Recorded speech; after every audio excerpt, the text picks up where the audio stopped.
Okay. Hello. Welcome to Movie Crap Live. I hope you can hear me. Hope you're good. Thank you all for being here. Can you hear me? Okay. There we go. Hello, Ramsey the artist. Oh, thank you, Wow, Cornbread is right on it today. Hello and welcome to Movie Crap Live. Hello to everyone who's here in the chat. Cornbread, Super Dusky, I think is at work. Ramsey the artist. Nathaniel Foga, Cornbread can hear me. That's cool. Ramsey Artist again. Sidram, I saw you in here. That's awesome. Purple Goop, I'm glad to see you here too. Jordan Salafalo, all of my buds. Zane Powers, there we go. I believe I saw Austin earlier. I forget. But yeah, I think. Hello, Javier Portello. How's it going? What's up with you too? Thank you all for being here tonight. And hello, Austin. Hello, Medell Butterfly. Hello, Pup. How are you doing? All right. I'm going to random shit's open. Wow. Why do you say wow? I'm not sure. Okay. Hello. Welcome to Movie Crap Live. Hello, Alter Ego Bro. Yes, welcome to the show. Hello, Zodberg. Wow, a lot of people. This is going to be an interesting show because we have so many big movie stuff. I honestly didn't expect all this. I was playing the show. This sort of happened today. Thank you, Major Mechazawa, and thank you for watching in general. I always appreciate it. Anyway, there is a lot of news to talk about. But yeah, first of all, I've been doing okay. After last week's show, after if you remember the power thing that like made work really hard for me, that following day. And so I was pretty exhausted. I actually put Akira slide, put it out and turned off my computer and just laid on the couch and fell asleep. So I was like pretty exhausted Friday, and Saturday I fell asleep when I was trying to work on Shrek 4. So it was just really burned out. But I feel like I'm back on. I wanted Shrek 4 to come out on Saturday or Sunday. Didn't happen. But eventually it came out. But you know what? You try your best. You know what I mean? I think that's kind of as much as you can do. But I'm kind of just making it way through the holidays and trying to make it out alive, which I think we all are. Hello, Ace the Wind Rider. Just trying to make it through fucking holidays, man. I don't know. But I'm good. Other than that, hopefully I'll have another Christmas special will be the next video. Oh, cool. I mean, sorry, but cool. Thank you, Ramsey the Artist. That's cool. It was stuck in your head. Next one will be the annual Jim Henson Christmas special. I would like to have Godzilla -1 sort of around then. I saw The Boy and the Heron last night. That was interesting. I need to do a review. Hello, Lauren Jones. I'm glad you're here. Hello, K-Master. So that review will hopefully, I'm going to shoot that later before Christmas. That's interesting. If you've never seen The King and the Mockingbird, hello, Gary. I would recommend you do so because his influence in that is pretty crazy. But I think people want me to talk about the Paramount merger, which is the first thing. Don't worry. I was like, for several days, I was like, I better get my Jonathan Majors parts. This is going to be the lead thing. And it's like, oh, sorry, film history was knocking, and we're doing that instead. Although I'm still talking about Jonathan Majors and The People's Joker, which happened today, just kind of crazy.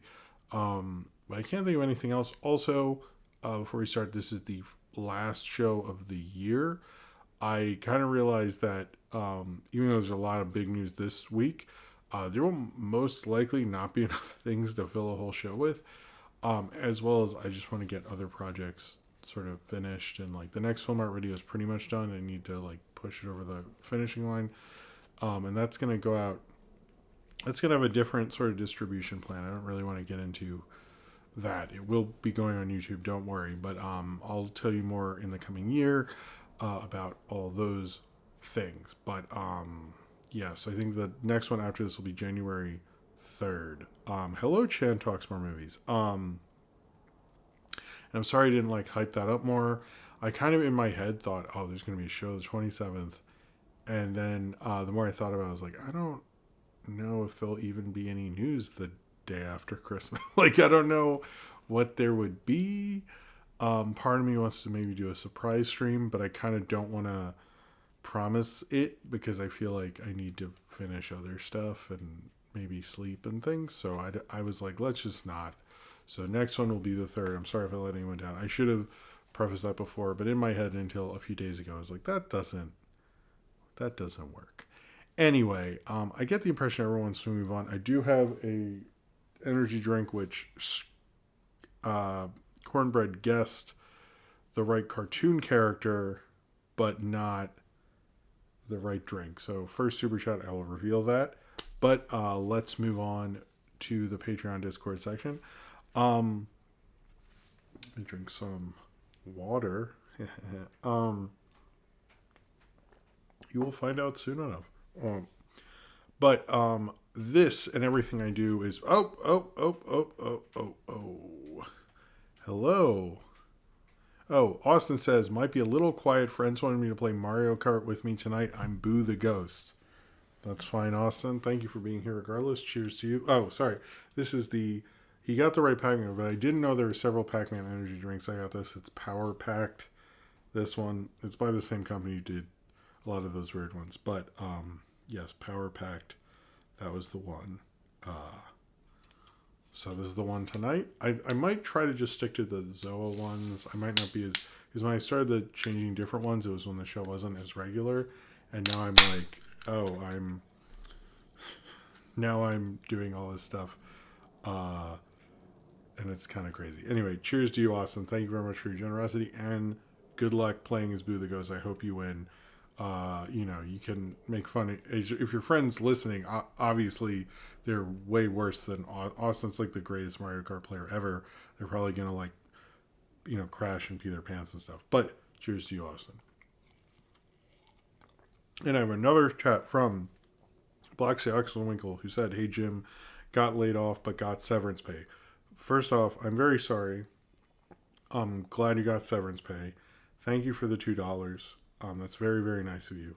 I hope you're okay, and I hope things are going to work out. That stinks that it happened right around Christmas, and I hope you're okay. I'm a little worried, but I hope you're okay. But thank you, and I hope this show will be. I hope this show will be good enough for the $2. But I hope you're doing okay, and I hope everything works out. So cheers to you. All right, Power Pack. This one is not blue, I don't think. No, it's like red. The same company. It tastes a little different this time. They have anime ones at the there's like a dispensary near work, and they have them, and I think anytime I come in to buy those, they're like, oh, forgot weird guys here. Like they have a bunch, and I should exhaust that. But hello, Green Wing Spyro. Anyway. Okay, so this and everything I do is supported by you, the fans, either through me drinking this silly energy drink during the show, and I'll say whatever your super chat is, or through my Patreon, which is linked below in the description. Patreon has all sorts of cool stuff, like you get more power in the movie review vote, you get Film Rod video 24 hours before anyone else. You get it. I think Curious Live was a little before that. As well as you get my commentary series, which I think the people on there are going to get around Christmas surprise there. And then going to be, and then there, also you're going to get postcards with a Christmas film art video image, which if you're a postcard recipient, which is $10 or more, you will be getting that soon. There'll probably be a post shortly about that because I'm going to finish all that up and get it out probably Thursday or Friday. But there's all sorts of cool goodies and stuff, but also helps me support the show, helps me do interesting new stuff with my content, helps me do stickers, promote it, all sorts of cool stuff, as well as, hopefully keep my head above water and all those things. But yes, if you ever wanted to support the show or help me out to continue to do this, Both are very much appreciated if you are financially able to do so. If not, or if you're not into that, hello TuneJ723, then just liking this video, subscribing, or just watching. Thank you very much for being here, and thank you very much for your support.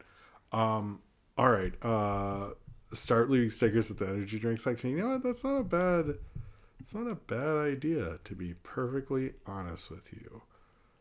It's not a bad idea. What was I gonna say? Yes. Oh, also, if you like everyone here in the chat, and I think we have a lot of cool people, then you should check out my Discord. It's run very well by Zane Powers and Austin, who's now playing who's now playing Mario racing game thing and doing pretty good. But also it has all sorts of stuff. The general chat's really great. I even asked like when what they'd like me to talk about during the show. They do movie talks. They do movie watches every week. I think it's on Saturday. I'm not sure if it's this week. Last week they watched Klaus, which was really cool. I'm sorry, Austin. Austin's actually not doing so well. It's a great community. They have the Ask Jim section, which I'm sure they're probably things I need to answer, which I do answer everyone. There's the licensed playing card thing because I have these cool Spirited Away cards. I have a lot of playing cards, and these Spirited Away cards are actually pretty good. So I think I might need to like retire them for a little bit to get another, because I'm like gonna get more for Christmas, and I'm like, oh man, this is getting a little crazy. But anyway, there's all sorts of cool things, and there's a community there. So if you're ever like watching this and you're like, hey, this chat seems cool, I'd like to hang out with them, you can just join the Discord. It's in the description. Totally free, totally cool. And I try to interact on general and Ask Jim. Not the greatest. I don't go on Discord as much, to be honest with you. I should be more interactive with it. But the main Discord, when I do go on Discord, is my own Discord, and they do an amazing job with that. So thank you to them, and let's move on to the show. All right, so the Paramount Warner's merger. Now, I want to be clear about this. This has not happened. I am going to talk about the Disney slate, Javier Portillo, later in the show. This has not happened. They've not merged, but they did have a serious discussion about this. David Zaslav went to the Paramount building in Times Square and met with he met with kind of the big honchos there. He met with, if you go to the Axios article, which is the main I'm kind of looking at and was the one that broke it, I'm actually going to post it in the chat. So if you want to, it's really just bullet points, by the way. It's not like a real, can you not do an article? Do they not let you do that? They don't let you do that? I guess they don't. Oops. I thought they did. Do I have to be like... Oh, well. Why did I post that twice? Oh, man, I feel stupid. Okay. How do I... Okay. What was there? Just copy it. Whatever. Sorry. Okay. But... That's so embarrassing. Okay. I should have got my ducks in a row here. All right. But basically, he met with Sherry Redstone to talk about how their parent companies, okay, sorry, thank you, Senator, would work together. They also talked to Backish, who I believe is the main head of Paramount. I forget. He met with the global CEO, Bob Backish, sorry, and Sherry Redstone, who runs Paramount Pictures, to ask how that would work. There's kind of things that there's ways that this works in a lot of people's favor, but it's not the merger everyone thought. Everyone thought this would be a Warner's Universal merger. I think because, and I thought this actually while even watching the parade and seeing a bunch of Universal holiday stuff, it's like if Universal had Looney Tunes, I bet, and Chris Meledandri, who we will talk about later, I thought that was going to be a much bigger story. I listened to that whole podcast, and we'll talk about that later. I thought, oh, he would actually do a really good job with Looney Tunes. And no, that's not what's happening. Now, Paramount Universal and Warner's are kind of the three companies everyone's looking at who's going to buy. Are they going to merge something like that? I do think the thing is, and because they want to get rid of the debt that AT&T put in Warner's when they bought them, and then Discovery's trying to get rid of the debt, and this is the idea to sort of, when they merge and the costs, and we get rid of I think all of the debt or something like that, or most of it, as well as a lot of the holes in Warner's plan that they've been trying to sew up and have failed at doing so. Particularly, I know on this show, a lot of you care about animation. Paramount has a better preschool thing than Warner's. Warner's has always sort of failed at that. They have Sesame Street, which is still like one of the biggest preschool shows, but they don't have anything else. They don't have a lineup of preschool shows.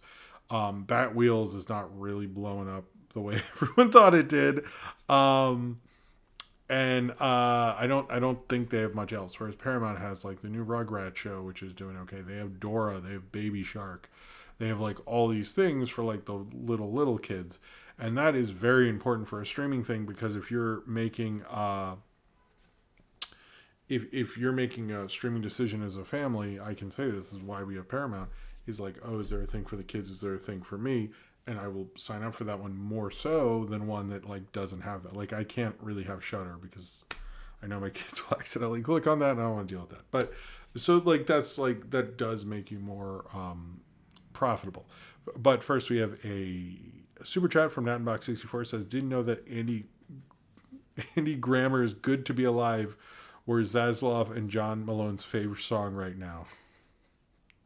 I don't know what any of that meant, but it sounds true. All right. Cheers to you, Nattenbach64. This one's tastier than... I actually like this one more than the blue. It's usually blue with this company. And that... At first I was like, I need to stop getting these guys. Because it's by this company, Boston World Corp. Boston America Corp. Boston World Corp. And this one's better. I'm going to give this one better than the... Anyway, sorry. This is... I understand the strategical ideas of it, and it could work out for Turner Classic Movies. I don't know what would... it could work out for Turner Classic Movies. They'd have more older films in their library. It could work out for various people. It could work out for Tom Cruise and stuff like that. But... a strong but on this, it will get rid of a shit ton of jobs. It will, I don't know what will happen to, and this is something that I think the chat will freak out about, what will happen to Cartoon Network and Nickelodeon? Do you keep both brands around, or do you merge them, and who wins that? That's not a great conversation to have, is it? I think we need to be thinking about things like that, because that is the future if they merge. Is Nickelodeon, and I do think Nickelodeon and Cartoon Network merging, nobody start crying, makes a lot of sense, because Nickelodeon has not been able to launch a new cartoon in a very long time. And Cartoon Network, has originals that Nickelodeon could never have. So this could mean it really could be pretty disastrous for a lot of people. A lot of people are going to lose their jobs. There's going to be a lot of redundancies. It would make an insane streaming service, but it basically would fuck up everything for everyone. It is a really bad situation in so many ways. I understand that's all Zaslav cares about is the debt, but also, I think Paramount is much better run than Warner Brothers. I actually think Paramount does a decent job at coming up with creative solutions. They have cooler stuff on that service. They have a Willie Nelson show that I'm sort of excited about. I talked about last week. They have interesting stuff, but I don't see Zaslav supporting that. And the idea, as people have suggested, it doesn't really say in this article, because this is all being worked out now. So we don't really know. But if it was, Bob Backish and Sherry Redstone running those things, and Zaslav was just jumped off a bridge and died forever, I would be fine with that. Or he just killed himself randomly right now. Also a good idea. But, sorry, that was too hard. Maybe not. But, but I would not like him to run both. I think that would be a horrible fucking idea. It would absolutely disastrous for Paramount. It would be absolutely disastrous for Warner Brothers. It's already disastrous for Warner Brothers. And what is he going to tax write off, because of that? Because he's already done things like that. Like, will he tax write off like an even more extreme thing? That I think is under the idea. And how will this affect all sorts of properties? Everyone's going like, oh well, we'll get Batman on the Enterprise and Ninja Turtles, and we'll have Baby Shark will hang out with Adventure Time, and also The Godfather. I don't know, none of it makes any sense to me, but this is pretty horrible. Zane Powers asks, and this is a good question, could Zaslav use this to exit completely? First off, cheers to you, Zane Powers. I have heard, I think those rumors are mostly because of our wishful thinking. I can see him thinking about that. But we'll see. We'll see what happens. But I wouldn't be surprised, because like, how could you get bigger than that? That seems like what Iger did before he bounces. Like, you make a big move and you're like, well, am I ever going to top this? No, I'll just come back in 3 years and do a shittier job. But I could honestly see him looking at this as an end thing.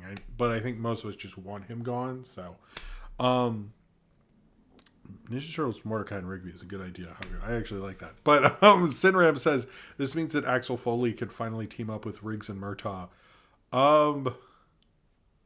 If I would prefer just Danny Glover and Eddie Murphy in a movie together. Can we just not? I don't want Mel Gibson in there, to be honest with you. But I do. I like, that's a new one. I haven't heard of that one. So cheers to you, Sinram. I want to rewatch. Reminds me, I want to rewatch all the Beverly Hills Cops. I don't know if I'll put out reviews, or I would like to review the first one because I do like that first one. But doesn't everybody? The other thing, but I do think this is going to be disastrous. I think it can work out for certain of brands with both. Like MTV's brand could work out very well. Would it be just Max and Paramount just sucked into it? Could it be Paramount Max Brothers Plus, like with Showtime? Like, what does this mean? Because one has Showtime and one has HBO. Like, what does that mean for them? Like, that's another situation where, like, I don't see you being able to have both. I feel like there's going to be so many redundancies. Like, they'll probably say first, no, of course we'll keep HBO and Showtime. And then one day we'll all wake up and they go, okay, it's all HBO now. Like, HBO, Showtime was always the lesser HBO, so fuck Showtime. And, like, I could see things like that happening, and that's going to get rid of a ton of fucking jobs. Now, that's obviously also if the regulatory committees pass this, which is like, I can sort of see this going through. I'm not an expert at that sort of thing, I want to say that, but I can sort of, from what little I know, I can see it going through. But I do think this is really bad. The other thing, and this is sort of being silly, but also in all seriousness, Pluto has been able to exist because Paramount at the time, or Viacom as it is right now currently, how would John Oliver exist? No, he's under... How would any of this... But then John Oliver would exist at the same time as The Daily Show. How does that even make sense? Jesus. This is... there's like so many ways like this is not making any sense. But Pluto was able to exist because Paramount recognized that Pluto was so profitable. Let's keep it as a separate thing. Would that even still exist? Would Pluto be gone because of this? Which I think would be horrible. Because to be perfectly honest, I know the Tommy Tooby thing. But I don't know if Zaslav is in control, he would let a Pluto exist. Now, I don't know. I know Pluto makes a lot of money, so maybe that would like be its saving grace. But like, as cool as Pluto is now, would that be able to exist in perpetuity? I don't think so. And so like if you're sitting and watching this and going like, there's certain ways it could work out. That is true to a certain degree. I'm not going to just say like, there are not ways that as a consumer it would maybe work out. You would have a less of a, like, I would not have to pay for 2 streaming services. I just pay for one, something like that. However, on the other end, This is going to hurt a lot of people if it actually happens, to a degree that I think could be worse than any merger we have seen thus far. It could be an absolute fucking disaster. We could see a lot of creative people will have one less thing to pitch to. All the interesting things that Paramount has. Now, Paramount Plus has done some stupid ideas. I think I watched some of that Fatal Attraction show. That was pretty horrible. They've tried to use all of their IP in certain ways. I think like that could give them a break. I have no clue what would happen to Star Trek, all the various properties, but this could basically be a real shrinking of the entertainment industry. And I think the fear of the 2020s is that there's going to be less and less opportunities.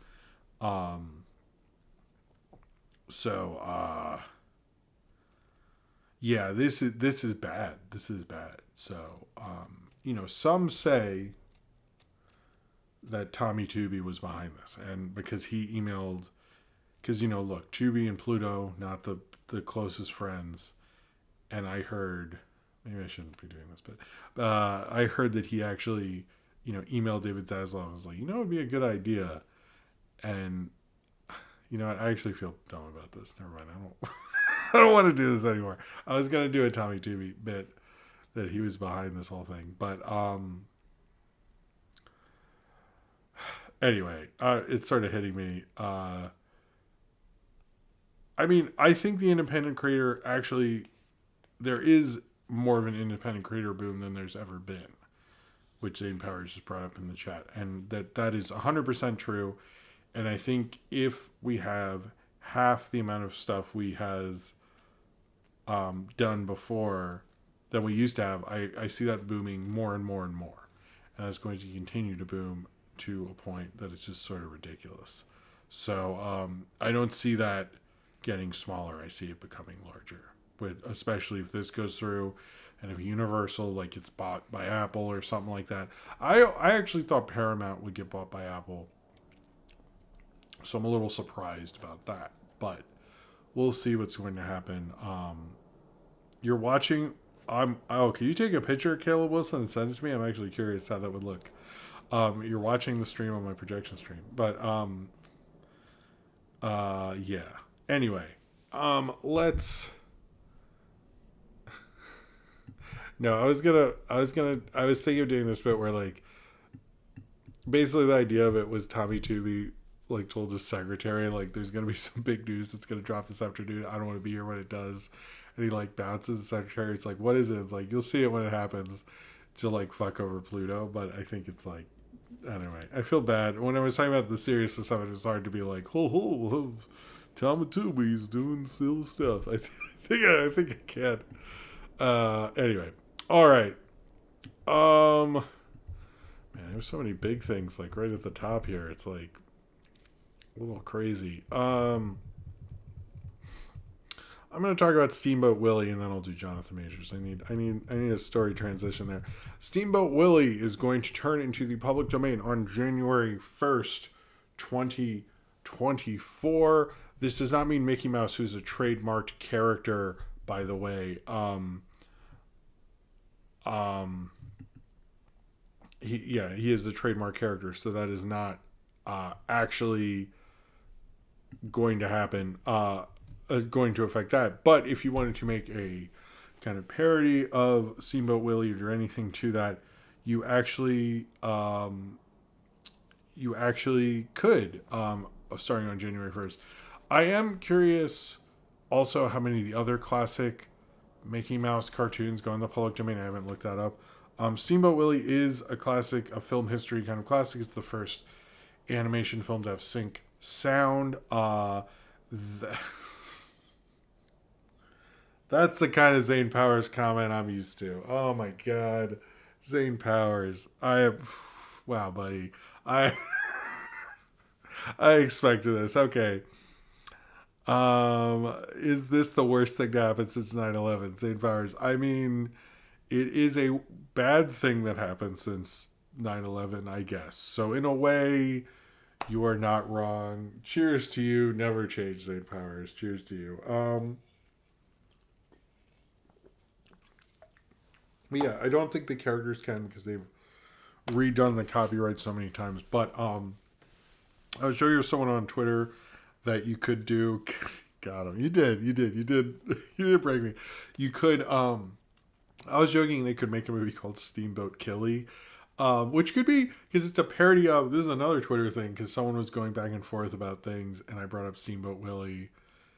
It was a parody of Steamboat Bill Jr., and I think they're saying, they responded like, I don't know if people would get that, and then like people just made fun of the other person. I forget what happened. Anyway, I basically I look like a smart person, and I felt good about myself for watching Buster Keaton and old Mickey Mouse cartoons. But it is a parody of the Buster Keaton film Steamboat Bill Jr., or at least title-wise. I don't remember any references to Steamboat Bill Jr. in Steamboat Willy, however.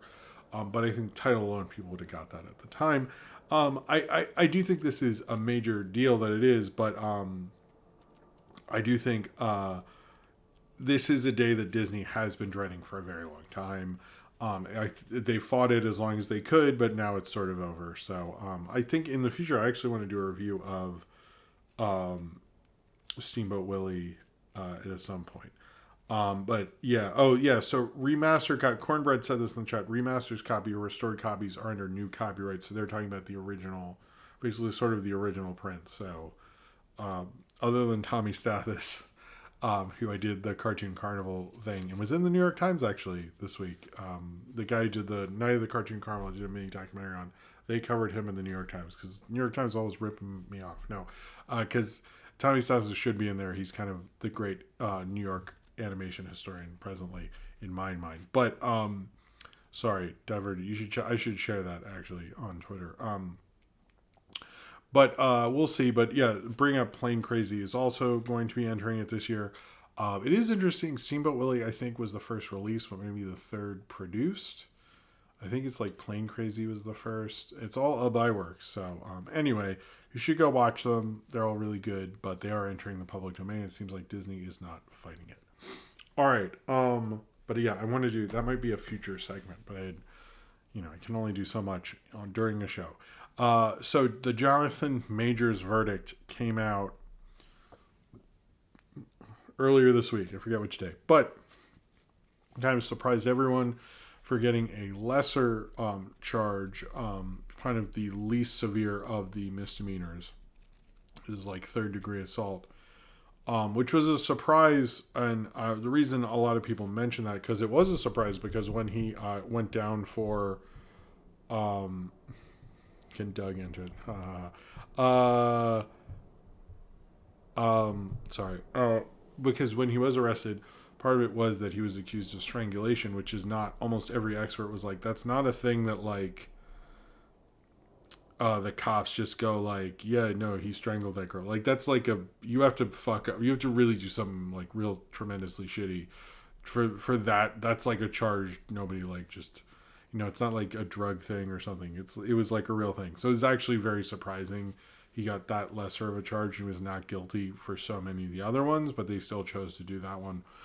But listening to the audio recordings and other evidence like that, I would say he's definitely guilty of doing something. And so it doesn't look like a lot of people are like, because it holds a maximum of a year in prison, I think it'll probably be definitely just probation for a year or something like that. I don't see it being more than that, because it's an isolated incident and things of that nature. But I think the thing that most people are thinking about is like, what does this mean to do with the MCU and future projects and things like that?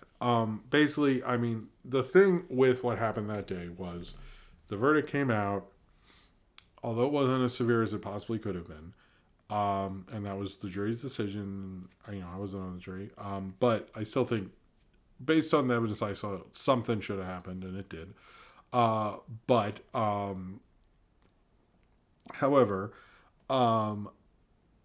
Marvel officially fired him like an hour or two later, which was entirely pretty performative, because we already knew Kang was done.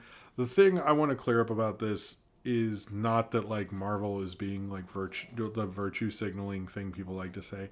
It is actually that if you read other reports and do some like remembering of those reports, they were getting rid of Kang after Ant-Man. So like the Jonathan Majors thing, before that had happened, the situation with his girlfriend that now was on trial for, he had already basically, he was going to be done. Is that like, if it had never happened, Kang was still not happening to the, like that wouldn't have changed that basically, but they had to make a big show of it and they fired him. We kind of knew that was the deal, but they officially fired him, even though I don't think he had anything scheduled to shoot. I don't think Kang had any plans to be brought back at all. We also knew that the writer of the two Avengers movies, Avengers Secret Wars and what was supposed to be Kang Dynasty, the Kang Dynasty thing has been taken off. The title was taken off. We sort of already knew that because the same writer is doing both, and was highly suggested that they would both be Secret Wars. Supposedly right now the plan is there would be Secret Wars 1, it would finish in the middle, and then Secret War, and so it'd be a big year-long intermission, I guess, and then the next one would come out the next year. That's the plan right now. The idea that it could be Doctor Doom as the big villain, I kind of I don't love that, because hold on, I want to look this up before I say it. Beyonder, because that's not the thing is with Secret Wars. I used to really love. Okay, I thought it was on. I was really into Secret Wars, the original one, as a kid. I used to go through back issues. It was like my thing for like elementary school, is going through back issue bins and finding every Secret Wars. Secret Wars is not the greatest written. Infinity Gauntlet's probably the better version of that stuff. But I do actually think the Beyonder, Lawrence Fishburne played the Beyonder in Moon Girl. I think Lawrence Fishburne playing the Beyonder in a Secret Wars scenario would be a little more fun than just like rushing Doctor Doom. I don't know about that. Austin says the next big event of the MCU should be screen time. Wait, which one's screen time? You mean screen time? Screen time, Marvel. Oh my god. Oh, wow. Yeah. It should be. I agree. Cheers to you, Austin. Great suggestion. I hope you're doing well in Mario Kart. I actually think it should be Beyonder. I don't want to rush Doctor Doom. Doctor Doom is a pretty big thing, but it looks like he's done with Marvel. There's his movie that was supposed to be his big Oscar movie, and had this not happen, it was actually slated to be released last weekend originally, and no one knows what's going to happen to Magazine Dreams. I think the problem is in that he is abusive to his significant other in that. So we're not sure what's happening with that. People have suggested like an indies distributor that like Nate Parker used, if you remember him, or other people who've been publicly disgraced. No one thinks it's going to be completely buried like the Louis C.K. movie, but no one knows right now. But that is a finished movie that he's in, that supposedly he's really good in, and probably would have gotten a bunch of Oscar buzz. But we'd be more talking about like how he has Oscar buzz and Kang isn't coming back would be, again, probably the conversation there. What was it? The comic never came out. Jesus. And then the other one is he was going to be in a Spike Lee movie. A lot of people suggested if Spike Lee wanted to go for bat for him, he could.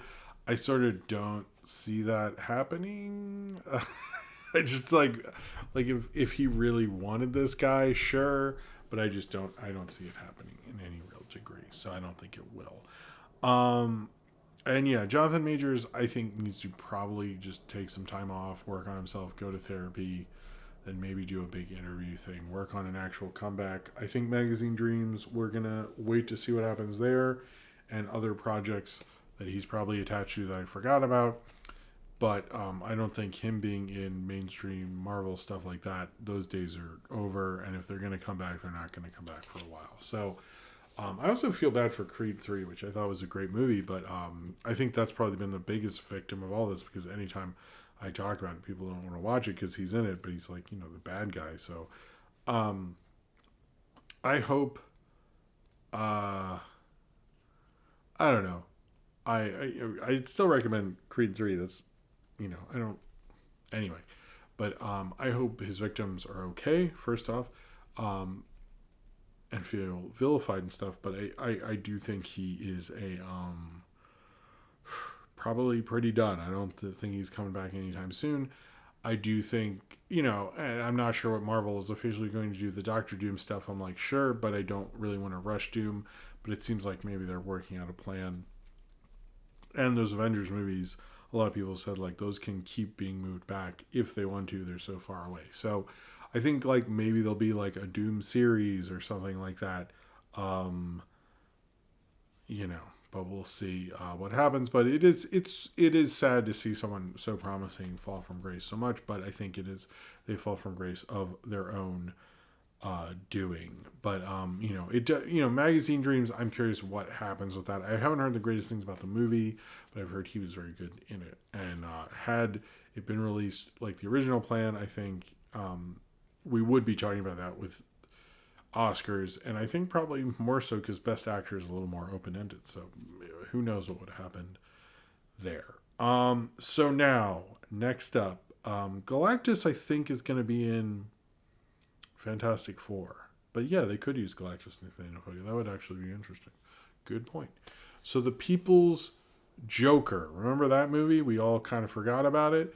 Well, it seems like everyone remembered because when this was announced, they cared. It is going to come to theaters on April 4th. It is the only theater it's been announced for presently. This is directed by Vera Drew, who co-wrote and stars in the film and directed it. And it played the Toronto Film Festival. Then DC made them remove it. But it has secured a release from the Los Angeles-based Altered Innocence. And it is going to play at the New York's IFC Center, which I know where that is. I'm going to try to get tickets actually on April 5th, and then more markets will come at later dates. But the IFC thing is with 1 week with the possibility of extending it. It's a small distribution plan, but it's actually pretty cool. We'll all get to watch The People's Joker. Yes, I will. When tickets go on sale, I will actually just try to get one because I think I would like to see it. I've been curious about this movie for a while. It sounded really cool. It features Joker, the Harlequin, an aspiring clown coming to terms with her gender identity as a trans woman. Though it borrows from the fantastical world of DC Comics, the coming-of-age story also draws from Drew's life. But, it's sad to see it kind of go away, but it'll be interesting because this will come out the same year as the second Joker movie, but it sounds like I don't know, I've always kind of wanted to see that. It's like, I didn't know that. Well, happy birthday, Ram. I hope you get to see it. Bob Odenkirk's in it? I didn't know that. Anyway, I'm really curious about this movie. I've been curious about it. Oh yeah, it's including comedy talents including Tim Heidecker, Bob Odenkirk, Maria Bamford, and Scott Aukerman. The main cast includes Lynn Downey. Okay. Anyway, I'm very curious about this movie, but yes, April 5th. I think I said April 5th. But yeah, I will try to get tickets to this, and I would like to review it also. I think I made jokes like, if you send it to me, I'll put it on my YouTube channel, but I'm glad they waited. But I'm curious to see it at the IFC Center. I hope it sells out and does really well. I hope they make a new trailer and all those things. All right, so moving on to possibly the biggest surprise story of today or yesterday or whenever it was. On what was the podcast? I listened to it and it was not good. God. What was it? I'm going to look real quick. Anyway, Chris Meledandri. Watch me. Nobody say it. Chris Meledandri. Oh, I was on the right page. No! The Town. Okay. Chris Meledandri was on this podcast called The Town, which is not a good podcast. But Chris Meledandri gave a good interview in it. And the interview, when how this went down. Basically, if you saw on Twitter, it said that he doesn't believe AI will take over animation like Katzenberg thought it would.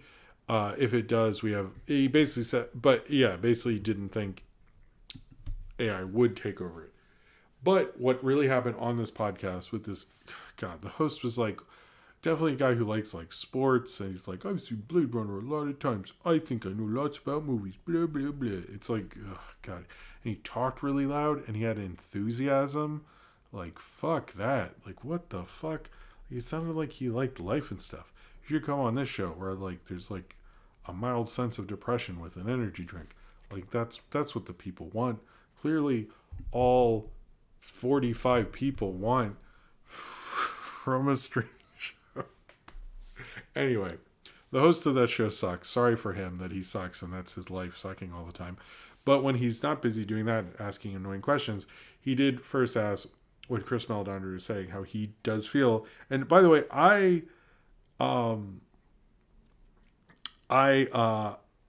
think Chris Meledandri came off incredibly well in this podcast, and he was talking about how he likes, how he believes independent animation is kind of booming, and we'll see more of that. And the host, because the host is a stupid idiot who just talks in buzzwords, but was like, well, I guess you mean AI because I'm stupid and smell my own farts. That's pretty much how he said that in the thing. You don't need to listen to it. Anyway. But he, then Chris Meledandri is like, no, and resorted the Katzenberg thing, and was like, basically like, if that's happening in animation with AI, we have bigger problems with the workforce than just his industry, which is interesting. And he was saying like, there are like very many talented people, and you need those people making those creative decisions. And that he was also talking about how independent animation is rising, and independent animation is going to be a bigger thing. And he talked a lot about how his like faith in the industry and what choices he make, like why his studios in France is just because no one in America would figure something out with him, so he set up his studio in France. He talked very like openly about things. He talked specifically about like how he viewed his company. He was like, we're about 50% to where Disney is, where it's like, you know, not many people go, oh, an Illumination movie the same way. It was like very honest. It was not very egotistical, but it seemed like he actually liked animation, had like faith in, I don't know. It was very like not what you think he would be like. It was really surprising. I would actually recommend it if the host didn't have fart for speak. But he he was very much against AI. And I wanted to say this, Chris Meledandri is an interesting person to retort the Katzenberg thing, because one, Disney has not retorted the AI thing. Pixar has not. No other major animation studio has, a studio head like Chris Meledandri does, has shot down, I think the host's name was Fart McStupid. I don't actually know his name. I don't want to. Who cares? It's like part of the ringer. It's just like dudes who are like, I drink beer and watch sports. Blah, blah. I mean, I drink beer too. I don't watch sports, so I'm superior. Sorry, I need to stop this. No, like no one else has. No one else has come out against him. And Chris Meledandri, going to get Katzenberg. Meledandri, by the way, runs Katzenberg's old fucking studio. The one that Katzenberg left to run Quibi. So that is significant. It's basically like him being like, yeah, I know like the old guy totally believes in this shit, but I don't, because like it was remarkable how cool he is. I think when I talked about those series of like weird cult animated things they did that like nobody really noticed, he did slightly mention like they're thinking of going into different avenues and stuff. And I know that's been a possibility for a while, but like I actually do think more so that would happen after listening to this interview. I do have more faith in them. But it is significant that yes, I do have the biggest beef with this guy, with the dude I didn't know existed 48 hours ago. But in a way, like he doesn't really exist. He like has one of those existences that's such a blank slate. It's like basically like the air. It's like air as a person. It's like you don't know it's there and you don't need to know it's there, and their existence doesn't matter to the broader sense of humanity. But I'm sure he's a nice guy. No, I really do think what Meledandri did was impeccably cool and shows him as a creative person. And he wasn't actually taking a lot of credit for DreamWorks. It seems like DreamWorks is a thing Universal sort of like makes them show up and deal with every now and then. Like he didn't even like when they're like, "Oh, I saw your name in Puss in Boots. Did you do a lot of stuff?" And he goes, "Well, they asked me to do stuff, and I did some stuff." And he did talk about how Shrek was one of the biggest animation franchises. And even though he would not confirm a donkey movie, the host was being a stupid asshole and being like, "Oh, well, I'd see a donkey movie." And he goes, "Well, we're sort of just really figuring it out right now." It's like, "Well, donkey movie would be great, blah, blah, blah." You did miss, I'm sorry, Behold Mercy. I already did talk about the People's Joker. I apologize. Um, but I will say, I am going to see People's Joker. Uh, uh, sorry. I'm being stupid. But yeah, it's actually pretty cool, and he seemed actually pretty humble and down to earth guy. I actually heard that from people for a while now that he's actually pretty nice. I've heard that for a few people. Don't no one anyone knows or would care about, by the way. So don't read into that because I'll be honest with you, it's not. Yeah. Was Fart McStupid in Jerk Face on the Stupids? No, he hasn't even. Uh, yeah, he's not cool enough for that. Cheers to you, Zane Powers. You've seen it. Behold Mercy. You've seen People's Joker 3 times. How have you seen it 3 times? I'm curious about that. Please explain. But cheers to you, Zane Powers. But anyway, if you want to listen to a really good interview, somehow delivered by a total idiot, stupid face, then you can, if you want to. Anyway, that was weird. Now we're going to talk about the box office because I can talk about that now because this show's on a Wednesday. So this past weekend, I think a lot of people were a little shocked when Wonka was at number one with 39 million. That's the actual. There's a difference between actual and estimated. Is it estimated? I thought it isn't estimated. Oh, it still says estimated in box office numbers. That's interesting. Okay, well, it's not. Wait, why would it still say? Okay, I think they're just being silly. Anyway, or no, it's only if it's like weirdly blue. Oh, so a few of them are estimated, but most of it isn't. But Wonka is not. So Wonka opened at 39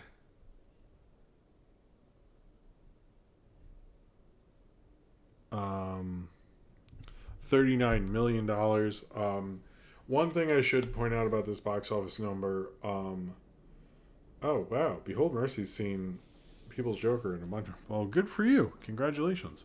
I would like to. I'm excited to see it actually, and you say it's amazing, and I hope it is when I see it. I hope I feel that way. Oh, cool. Wait, what? Scooby-Doo inspired Sonic? Oh, that sounds cool. A Scooby-Doo inspired Sonic the Hedgehog animation. That sounds cool. So Wonka made 39 million. It was above and away like the number 2 was 5 million with the Hunger Games, The Ballad of Songbird and Snakes. This did surprise people, but if you saw a lot of people posting things like, well, I don't understand. How did Wonka make 39 million, but The Marvels is a bomb for making similar things? So part of it is math, and part of it is the idea that when you make that 39 million, I sort of really dislike when you have these people who know nothing about how box office stuff works. Like I mentioned recently that the thing with Avatar 2, when people are like, well, they said it's supposed to make $2 million in one weekend. And even if that is like impossible, people were still like really gung-ho. I'm like, well, they said that and they shouldn't have said this thing that isn't even possible could happen. And you're like, well, no one did actually say that. Why are you so weird about this? And it was just really stupid. People were really, really upset about it at the time. But it's a similar thing where, like, if you make 39 million right before Christmas, there's an idea that Wonka could make 39 million next weekend. and be able to make a ton of money. It's really the thing with Christmas box office. Before I like really talked about this stuff, is I used to not even look at the weekends. I used to just look at on like New Year's Day or whatever the weekend was after New Year's Day, and look at that box office, and that's how you really know the winners, because you can sometimes make like, and I'm being very speculative, but if you make like $20 million every day from Christmas to New Year's, that's a huge box office hit. That's over $100 million. So I think it, whereas like Marvel's opened weeks and weeks before Thanksgiving, if you make 37 million and you have, cost $100 million more, and there's less of a chance you're going to make $20 million a day or something, then, that math doesn't really add up now, does it? So I think like, it also, Wonka is not following up a $1 billion movie. It's not part of a bigger thing. It's just like it's like this weird box office thing. I don't know why people do that. Also, The Boy and the Heron it dropped 57%, which since I saw it, I will say that is a strange ass fucking movie. Like, how is that the Miyazaki film that's like gets to be number one at the box office? That makes no sense to me. Like like the least approachable one, but okay. And then Godzilla -1 is still at number 4. Apparently, Toho keeps letting it be out in theaters. Both are making a ton of money. This is a big time for like Japanese foreign films. It's kind of crazy. With The Boy and the Heron making 23 million total in America, and Godzilla -1 making 34 million total in America. As I've said before, Trolls Band Together is like still doing well at number 5 with 88 million. And the bigger box office news that surprised everyone is everything else in the box office top 10, and even the top, well, let's say the top 19, because the number 7, as I say, is in less theaters. But at number 9, you had Poor Things, which only 82 theaters made 1.2 million, which is insanely impressive. It didn't have the biggest per screen average, which was still 15,000. There were other films, particularly the film at number 20, which was American Fiction, which made 32,000, but it was only in 7 theaters. But it's pretty crazy. Poor Things doing that well, entering at number 9 in 82 theaters is like, that's like some 90s independent shit. Basically, that's not something we have happen as much anymore. So that's really good showing for Poor Things. I expect that movie to do pretty well. Apparently, they kept the budget relatively low. I think that cost as much as Wonka made this weekend, probably less than that. So expect those two things. Now, I think the other box office thing that people are going to talk about is Aquaman 2. Well, Aquaman 2, they're expecting to make 20 to 30 million this weekend. And they're not expecting more than around 40. Now, this is disastrous for a few reasons. One, Aquaman is, by the way, not just the highest grossing, DC, EU, or whatever it was, of the recent DC movies, is the highest grossing DC movie ever. It made over $1 billion, and the expectations for this movie are not high. Now, I do think Aquaman could do the same thing as Avatar, where it has a fan base. They're just not on film Twitter. They're not the most vocal on social media all the time, and we might be underestimating it, which I think is like, you might be like, haha, Jim, chill the fuck out. But I do think there are people who like actually like that movie. So I think it will. I don't think it'll do as bad as the Marvels, especially like, again, like the Marvels coming out when it did, and Aquaman 2 coming out when it did. I think there's a higher chance of it doing well, because I think the other thing that helps a lot of these movies in Christmas time is if, like, let's say Wonka and Migration are sold out, Aquaman 2 can make some money. I mean, that can work out for you. And it seems like this is going to be possibly a better Christmas season in some ways. In a lot of ways, it hasn't been, particularly November, because the Beyonce movie wasn't as big as people thought it was. The Marvels wasn't as big as people thought it was. Wish wasn't. And there's a lot of, like, people really need a good December. But I do think, like, Aquaman could, they're not promoting it as much, but I could sort of see it like crossing 100 million, but it needs to actually make like, I think it was like 600 million to worldwide. And also the thing with this movie that's really going to hurt it is in China, where it made like $300 million, I read or heard. Apparently like it's not selling as many like pre-sold tickets as they thought it would, and the Chinese market's different now. So there's other reasons this could bomb other than people being sick of superhero movies. I also think it's like the superhero stuff, I think you kind of, the thing that everyone forgot with superhero movies, I know there's all these things about like, it's this thing, it's that thing, like blah, blah, blah, blah. Let's look at what are the superhero movies that sort of succeeded this year. And the two that 100% did is Guardians 3 and Spider-Man. Both of which were based on movies where people love those characters. And I think what happened is people were just seeing any superhero movie. But when you have a connection with the audience, you can't really just rip that away. And I still think it's like if you made a new Spider-Man movie, it's going to make a ton of money. Or you make a character that people love. And it didn't seem like people, like even the people who like Captain Marvel, there wasn't as much connection there. I don't think that's there with Aquaman, and I think like if they're going to do that, like what worked about Iron Man, stuff like that, you have to have that connection. And when you don't, I think that works in any movie in general, if you're making sort of a populist thing. So maybe that works with the People's Joker. It sounds like it did. But anyway, I'm very curious what that box office can do. I'm sort of like, there's a chance it could make over 100 mil. At the very least, but I don't think it'll reach the same heights. I'm excited to like, have a few drinks and watch it. I like how ridiculous the last one was. I never take them seriously. I've only watched the trailer of the first one again recently, and I thought it was a little messed up, and I'm like, this is fun, but I never really want to watch them ever again. I think they're kind of stupid. So I don't know. We'll see. All right. This is a part. Remember last week where I told you a Vanilla Ice fact and everyone was like, what? That's not true. Or nobody said that part. But everyone was a little like, you're maybe probably shocked at this fact. Here's a new fun fact. Here's a new fun fact for you. And before you click off, even if you hate the Golden Globes, this is a crazy fact that I think you would know. If we get the Great Lakes Avengers, the MCU is saved. Oh my god. I remember when I learned about those when I was reading comics as a kid, and I was like, the what Avengers? Like that. Anyway, I know they brought it back later, but cheers to you, Black Sox.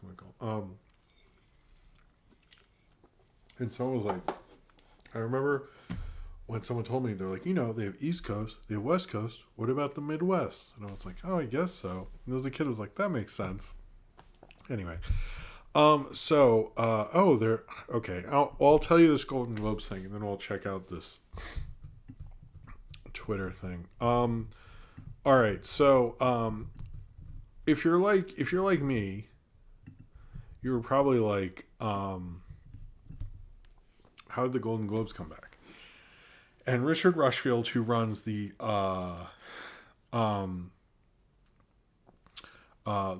newsletter, The Ankler, and also does the podcast, brought this up. And I actually knew all these facts, but I didn't know them together. And this is worth noting. So Penske Media is a media company, and they own Variety, The Hollywood Reporter, and Deadline. If you're wondering, yes, that is every Hollywood trade owned by one company. Is that possibly a huge conflict of interest and something that makes you worry about how our entertainment media is being presented to us, since they're all in the best interest of one company? That is actually really distressing. And most podcasts I listen to about it bring it up constantly, because they're like, it's worrying how much of entertainment media, which is all the biggest, most, usually the ones with the best sources, are owned by one thing, which is 100%. Like, it's not me wearing a tinfoil hat. That's 100% thing. Look up.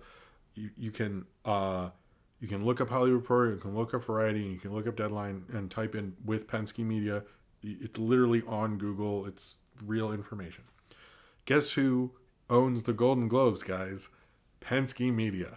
Now, before you're going like, okay, that's also weird, but how do the trades make all their money? Here's another part of this. This is, again, this is a known fact. All the trades make most of their money, which is Hollywood Reporter, Variety, Deadline, on For Your Consideration ads. For Your Consideration ads are tied to the Oscars. Now, how could you get more For Your Consideration ads? I don't know. If there was another publicly, nationally televised award show, which then they would go, this movie, like Barbie, let's say, wins Best Musical or Comedy and Best Actress for Margot Robbie. Here's an ad. You should consider her for the Oscars and stuff like that. Because the nominations come out later in January, but the Golden Globes come out earlier in January. So what I'm saying is, not only Penske Media own all the trades, not only do they own the Golden Globes, but they have a financial interest in having the Golden Globes, because that will in turn bring more revenue to all of the trade magazines, who will then cover and make a bigger deal out of the Golden Globes. And because they're able to do that, they'll make more money off For Your Consideration ads. So it's all this weird money circle. So that's what I wanted to share.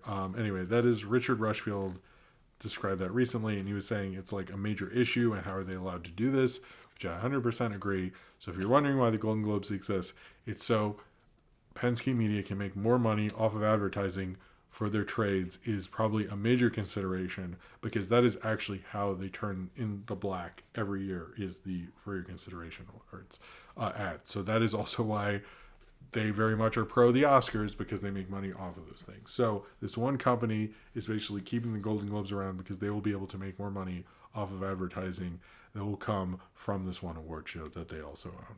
So yeah, and that's all. Yeah, that's all. Yeah, it's all a real thing. Anyway, a lot of people have been saying when the Golden Globes got announced, their issue with that. And I think, I think that might take a minute to explain to your average person, but it's one of those things that when you like really think about it, you're like, fuck. I really hope Penske Media doesn't own the Oscars. Sorry I went on about that for too long or something like that. I just wanted to share that. It's like, I kind of like to share those things. All right, I spent way too much time on a bunch of stuff, as I always do. So do we get Cool as Ice 2? Thanks, Black Sax Winkle. So Rudolph, there's a thing on IndieWire about how Rudolph isn't on streaming, as well as Frosty Snowman. A lot of the bigger Christmas specials are not on streaming, other than Charlie Brown, honestly. And my wife when I brought this up, was asking me about the Grinch, and I'm not sure where the Grinch is streaming. I think it might not be on Peacock or something. Yeah, it is true that a lot of the things are not on streaming. So what happened basically is they're trying to work it out, but apparently it's because whoever owns the rights to the Rudolph song is not letting them. Although they were sort of kind of waiting for the public domain thing, it seems like that is not the move now. So if you're wondering why Rudolph isn't on streaming or why Frosty is not on streaming, it's presently because they're working on the rights. But the fact that they have not worked this out yet, but apparently it has been more of a thing in question presently. But I mean, I have most of those already. I think most people do. I think they kind of screwed up not getting it done already, because most people who want to watch them took care of that, if not this year or years ago. So I think it's a little late if they wanted to do that, but we'll see. All right. Oh, wait. What were these? I want to see this projection. Was I tagged in these? Here we go. Currently watching Jim's live stream. I'm going to retweet this. What do I look? Oh my God. Look at that. It's hilarious. I love it. I'm on this person's house. Oh, that's cool. Okay. Thank you, Caleb Wilson. Everyone check that out and like it and all that stuff. All right. So Disney's slate for 2024 is really bare. In fact, I don't see I only see one animated film, depending on how you feel about the Lion King reboot, on here. They don't have Echo. It's actually theatrical and streaming, and even then they don't like it. It's kind of crazy. This is Disney and 20th Century Fox slate. But basically, the dated things right now is Echo January 10th on streaming. The First Omen, which is 20th Century Fox, on April 5th. So Disney doesn't have a theatrical film other than the 3 Pixar re-releases. A new theatrical film till April 5th. Kingdom of the Planet of the Apes, May 24th. Inside Out, June 14th. Deadpool, which is still entitled, but I think most people consider it Deadpool 3, July 26th. An untitled Alien event movie, so we'll see what's happening there, August 16th. The Agatha show is in the fall, so that's weird that it's dated but not, but I guess like the area. The Amateur, which is a 20th Century Fox thing, I forget what that is, November 8th. And December 20th, Mufasa, the Lion King prequel. But then after that, everything, like there's like 4 Star Wars shows, The Acolyte, Bad Batch Season 3, Skeleton Crew, and Tales of the Jedi Season 2. Don't have dates, but are supposed to come out next year. Eyes of Wakanda, which I'm surprised is going to come out next year. X-Men 97 doesn't have a date. And then Your Friendly Neighborhood for Spider-Man. But that's like all that's going on with Disney, which isn't a ton of stuff, which is surprising. I think the strikes took its toll on it, but like we're only getting one Marvel thing. There's no Disney animation next year. There's only one, despite having 2 animation studios, there's only one Disney animated thing next year. So it's kind of wild. Yeah, that's pretty insane in terms of, I'm surprised by that. Geez, I should probably, let's finish up in the next, let's see, 10:15. So I'm going to try to, sorry, I like go on about certain things, not other things. I didn't talk about this, that Matt Braley and Rebecca Sugar are working on a thing for Sony Animation. We'll see. Matt Braley from Amphibia, and Rebecca Sugar, I think she like worked on Knock Force once. I don't think she's done anything else that's very notable since then. But they worked on Sony. Sorry, that was stupid. They're working on a movie for Sony Animation. We'll see. Sony Animation says they're going to do a lot of this stuff, particularly with Gendy. We'll see if that actually happens.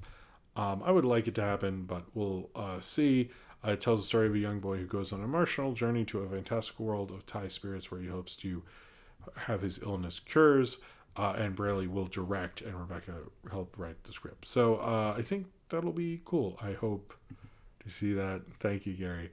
I hope to see. I hope it happens. But I'm very pessimistic about Sony Studios. I'm sorry I didn't talk about that last week. That was sort of just a mistake, to be honest with you. So Captain America 4 in other Disney as fuck news. Is apparently going to have massive reshoots, apparently seeming to go worse than people thought. I know they had like 3 or 4 major sequences reshot. Apparently it's going to have a lot of reshoots. Supposedly all of the Red Hulk stuff that was going to be in it with Harrison Ford was very bad. Nobody liked that. So, and apparently like this movie probably would have come out in some form had the strikes not happened and Disney really looked at this movie a lot more. So it's actually like it getting reshot will be probably because of that. But it's going to, starting in the new year, it's going to have extensive reshoots. I wouldn't be surprised because there's already been question if Marvel's really going to have all 4 of the movies they have in 2024 be released then. I honestly think Thunderbolts is just not going to happen unless they have a real plan for that one. But I wouldn't be surprised if Captain America moves back because of these massive reshoots, but they also, the other movies on there, which are, Fantastic Four, Blade, and Thunderbolts, none of which have started shooting. So, maybe it stays on its slot because of that. But I wouldn't be surprised considering how many reshoots, but it does seem like it's in more trouble than people realize. It feels like they're just going to end up making like almost a whole movie at this point, but like 3 sequences is still pretty insane. Apparently, Ryan Gosling was going to be in Lee Winnell's Wolfman movie. This is going to be a sort of follow-up to Invisible Man, going through the Universal monsters. But apparently, it's going to be Christopher Abbott, who is from Girls and some other stuff. This makes sense because they don't really need they don't need a star for Wolfman because the star is just Blumhouse and Wolfman. And I'm sure Gosling signed on to this pre-Barbie and then kind of figured it out. But a lot of people have said and insinuated, which I think is not without merit, that apparently they weren't working, Blumhouse and Gosling weren't working well. Supposedly he gave really bad notes and stuff. And you're probably thinking like, wow, that's interesting. Because, when you get a big star involved, they want to, be involved in the script and they move things around. That's pretty normal. But apparently the main thing was that the writer of Wolfman is actually the wife of Jason Blum. So I think apparently she might have, told him more than a usual writer knows about that process, and maybe he was not great on that. That's been sort of insinuated. Not so much like, fire him, I don't like him, more like he witnessed how annoying Gosling might be to work with. That's kind of what everyone is more insinuating. It's like, oh, this sucks. And I'm sure they realize Gosling's too expensive, and Blumhouse doesn't really like to work with that much expense. So, but I'm sure it'll be cool. I'm excited for that. But that's just people insinuating stuff, but apparently the rumor was about the notes and things like that. Nathaniel Focus says, can't believe we're getting robbed of red Harrison Ford. I don't know. Okay, let me specify that. First off, cheers to you, Nathaniel Focus. I hope you're doing well. I heard that needs to be reworked. We're not for sure if that's just getting cut or what's going on with that. So, but that's been brought up a few times. But thank you for the super chat, Nathaniel Folk. I hope you're doing well. I hope you have a good Christmas. So apparently the Safdies have sort of broken up, basically. You have Benny Safdie, who's the actor who is in, What Happened to the Wolfman? Hold on. Sitting around saying What Happened to the Wolfman movie that Derek Clairfrance was going to direct. I'm not 100% on that, Sinram. I think that might have been at one point because Universal was developing so many Universal monster movies.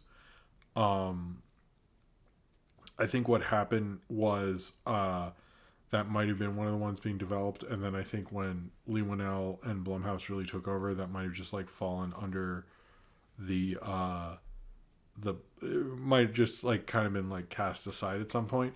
I'm not 100% what happened there, but if it's a Wolfman, it's probably Universal, and it was probably killed in favor of Blumhouse because Blumhouse is cheaper and knows how to market it. So I think that's probably honestly what happened. But I can actually Google that. But from my memory, that was sort of canceled in favor of Blumhouse. But I will actually look that up because now I'm a little curious. So cheers to you, Sinram. If it's okay with you, Sinram, I will message you tomorrow, and then I will put also the thing in the Discord. I think that's cool. All right. Cheers to you, Sarah. I'm pretty sure it's the Blumhouse thing. I'm like pretty sure though. Cheers to you. What was I gonna say? So the Safdies have sort of broken up. They're brothers, but they're just not working out well. Benny, the actor, who's just an actor who is an actor in Oppenheimer. He's the guy who like wore glasses, I guess. He's black hair. I don't know. Anyway, he was in Oppenheimer, and his brother Josh was the other guy, and they sort of stopped directing. And apparently, so no one. I want to preface this because Josh Safdie is sort of broken up with Ben and Adam Sandler, who took Ben and Adam Sandler sort of on one side, Josh on the other side. No one's sure what this break is about. There was a case recently, and I want to please listen to this. I don't want people repeating this incorrectly. There was a case recently where there was a producer who was doing sort of bad, like icky kind of sexual harassment stuff on set. That producer was fired. And because that happened relatively close to this, people have insinuated that why Adam Sandler and Ben want nothing to do with Josh is like Josh might have known about it or was doing something else or something like that. even the people who are reporting this have said they were not aware of that being what it is. They could not say that. Then they were like not like they were all like the various podcasts and things I've written. They're all sort of uncomfortable insinuating that. To me, it sounds like nobody really knows. But I understand, like, when you often hear these things, you kind of have to put two and two together. Since nobody wants to say it, I sort of think it might be another different thing.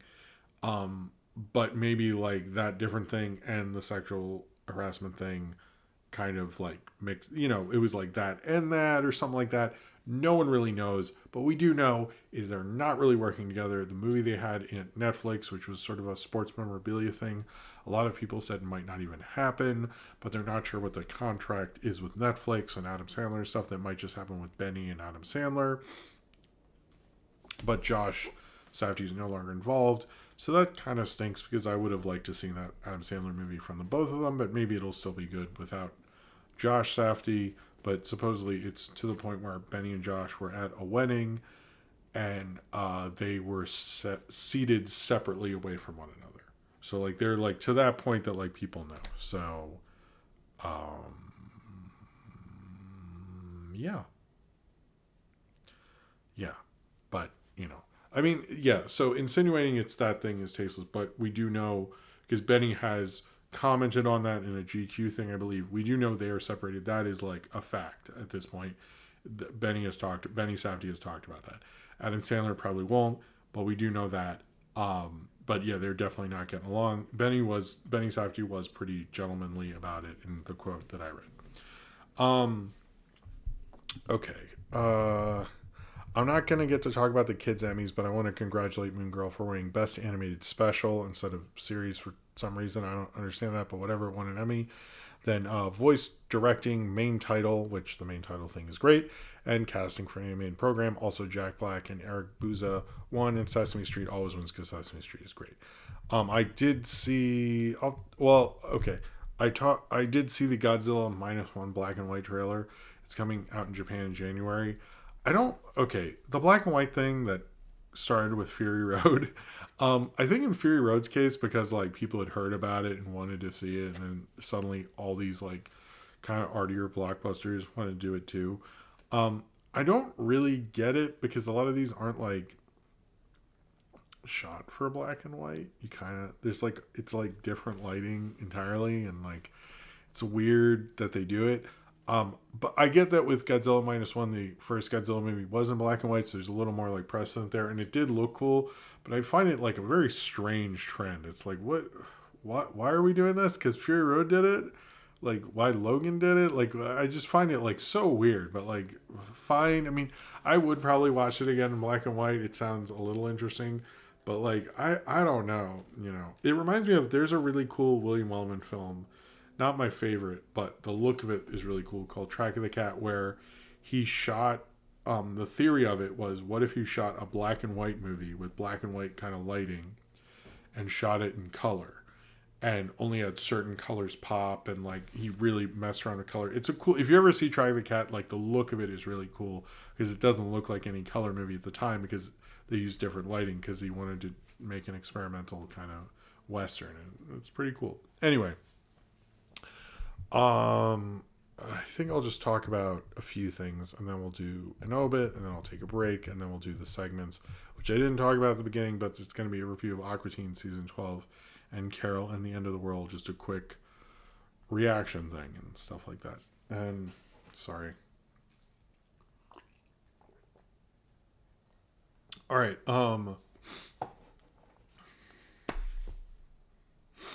Zane Powers. Would the judge be better in black and white? I mean, of course it would. Are you kidding me? Of course it would, Zane Powers. Cheers to you. Of course. You know what? I take it back. That one would be better. Cheers to you. In fact, I would see it if someone releases The Judge in black and white. I'll see that movie. All right. I think people have heard about this DreamWorks movie called The Wild Robot, coming out September 20th, 2024. What is this thing? It's based on Peter Brown's award-winning #1 New York Times bestseller, The Wild Robot. The movie follows the epic journey of a robot, Resume, I guess, Unit 7134, or ROS for short, that is shipwrecked on an uninhabited island and must learn to adapt to the harsh surroundings, gradually building relationships with the animals on the island and becoming the adoptive parents of an orphaned gosling. I'm guessing that's not Ryan Gosling, but a bird. That sounds cool. But if you're wondering what that's about, that's what it's about. So 2 things before we do obits. 1, it was revealed that Andre Braugher died of lung cancer. It happened pretty quickly. I did talk about him last week, but with his passing, a lot of people talked about the show that probably had his big great performance, which was Homicide: Life on the Street, and that is not streaming. I have the big box set that's like a file cabinet thing, but apparently they are actually trying to work on getting it on streaming because they've noticed such a demand for it. If it is on streaming, maybe I wouldn't mind doing reviews of that because I fucking love that show. It's like one of my favorites. It's a great cop show. I did notice when Andre Braugher died, there were all these things about like how all these actors have to end up doing propaganda. It's like, I don't think like Homicide was like pretty shitty to like regular beat cops in general, but it's also like you respected them as detectives, but it's a David Simon show, so it's not like, wow, the system's great. It was like, I don't know how. Anyway, it was like when I saw people posting Homicide as propaganda, I was like, I don't watch stuff sometimes because there's cops in it, but like, I don't think this is the show that you think it is. I don't know, but I hope they it's like saying like The Wire's propaganda. I was like, I mean, there are cops in it. I don't know if anyone watched either of those shows to be like, you know what I want to be like. Just anyway, missing the point. But I've heard Homicide, it looks like, will go to streaming, and I hope that happens. As well as bring up Adam Sandler again for non-Adam Sandler type movies. Him in the trailer for The Spaceman. It's such a quick teaser, but it looked really cool, and I'm excited for it. I think it could be a really cool trailer or movie. Sorry. It's a Chris Sanders thing. I didn't know that. Thank you, Tune J, for telling me that. All right. So in the obits, we talked about that Heisei era with Tommy Tsubi last week, but Kinpachiro Satsuma, I think, who made his names for himself as basically Godzilla, who rocked the Godzilla suit in it. He also did Hedorah, Gigan, and many others. Died this past week. But I think the Heisei era, I watched the Mothra one from the 90s, which is really good. I want to watch more of those. I think that's an era I'm a little more interested in. Millennium era, I've seen the first one and the last one. I haven't seen much in between.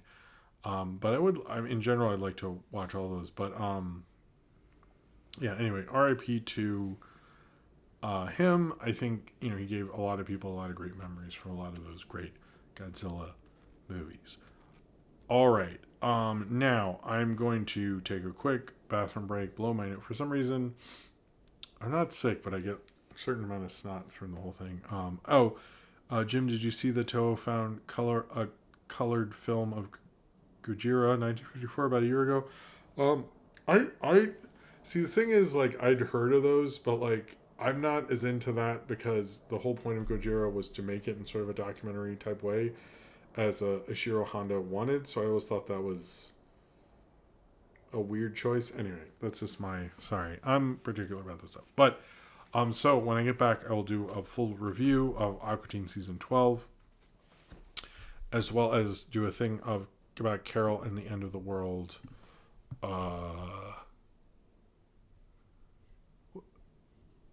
Sorry. Then we'll answer questions. Maybe I didn't need to hurry up as much as I thought I did. Well, probably still.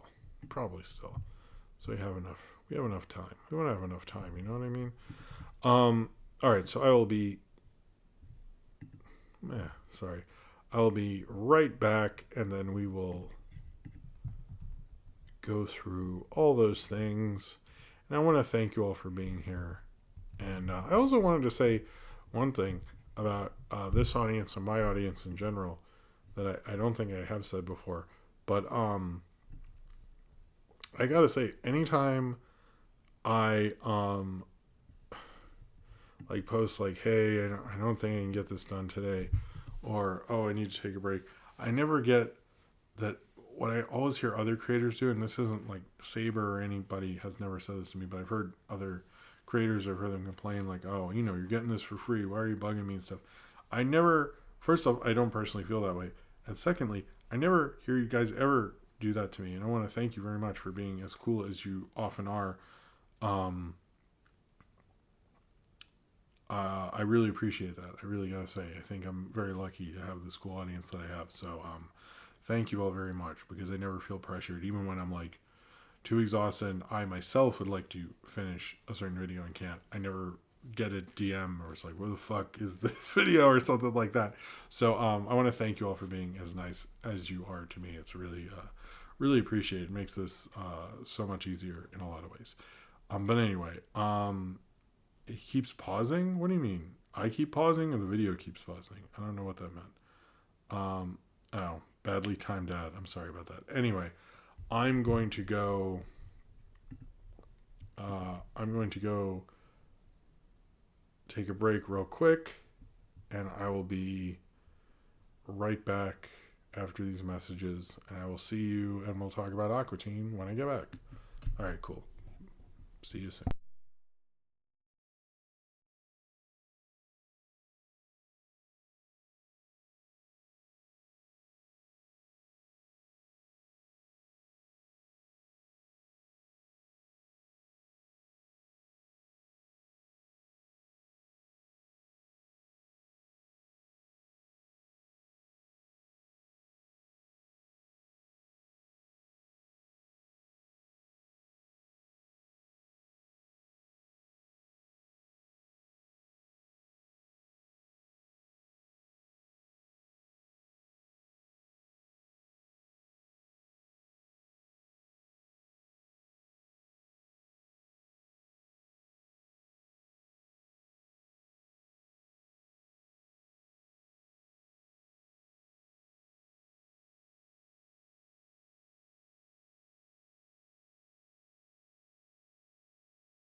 Hello.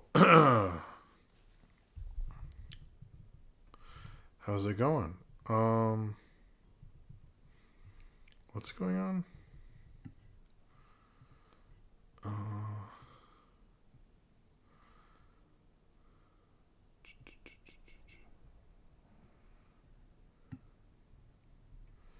Anyway, I am back.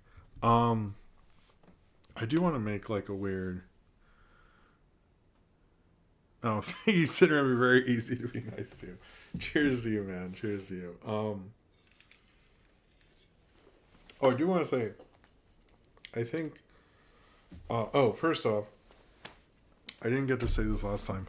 Since we have a little time, I guess I was going to render around 10:40, 12:45. Sorry I didn't get the timestamps out because I thought, oh, I can do that tomorrow.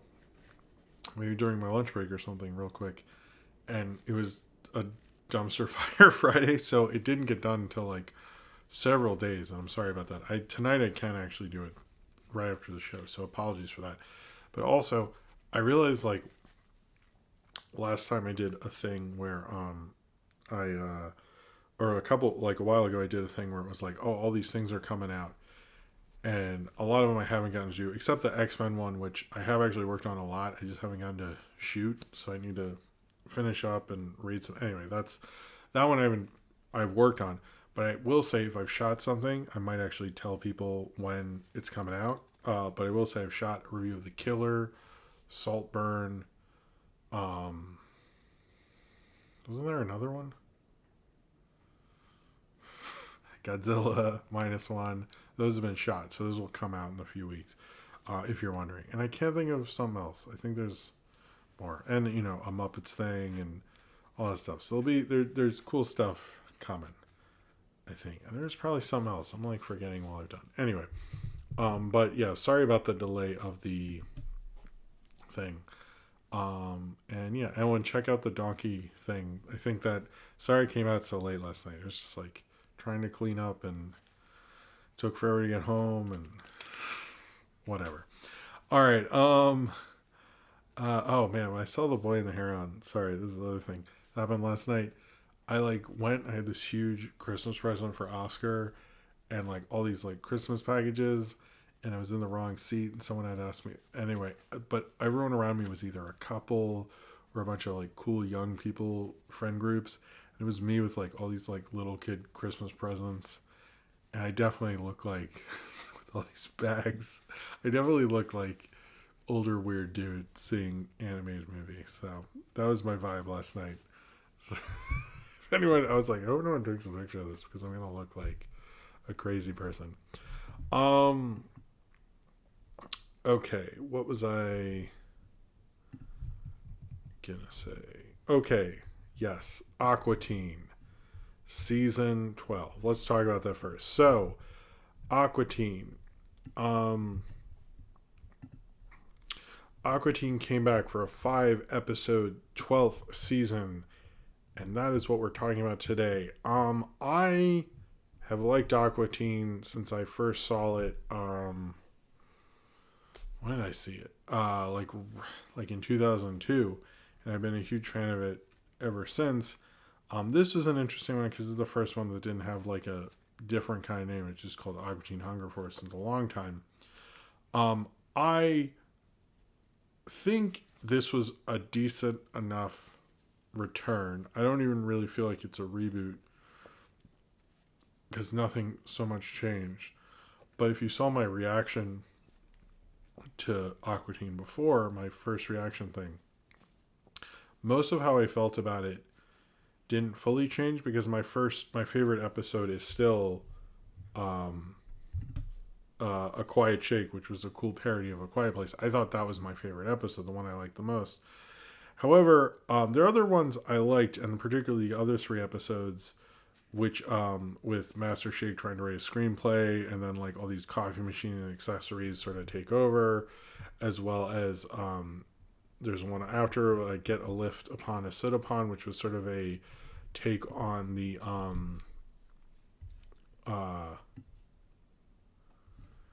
having a take on the kind of, I guess, Peloton thing. and then Anubis about like them joining this friendship seminar and stuff like that.